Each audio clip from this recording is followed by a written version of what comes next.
त्यांना व्यवहार ज्ञान सुद्धा चांगल्या प्रकारे या अशा प्रकारच्या बाजारातून येणार आहे। या बाजारामध्ये सर्व विद्यार्थ्यांबरोबर त्यांचे पालकांनी सुद्धा मोठ्या प्रमाणावर खरेदी केलेली असून जवळपास एक 20,000च्या आसपास या ठिकाणी उलाढाल झालेली आहे। निश्चितच अशा प्रकारचे बाजार वर्षातून किमान 2 वेळा तरी आपल्या शाळेमध्ये आपण भरवतो, त्यामुळे विद्यार्थ्यांना अभिव्यक्त होण्यासाठी संधी मिळते।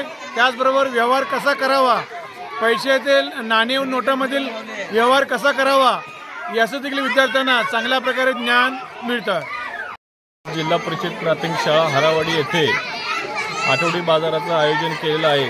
स्वातंत्र्यप्राप्तीनंतर पहिलीच वेळ असेल की हा आठवडी बाजार हरावाडी गावामध्ये शाळेच्या पटांगणामध्ये भरवण्यात आलेला आहे आणि सर्व विद्यार्थ्यांनी वेगवेगळी फळं, भाजीपाला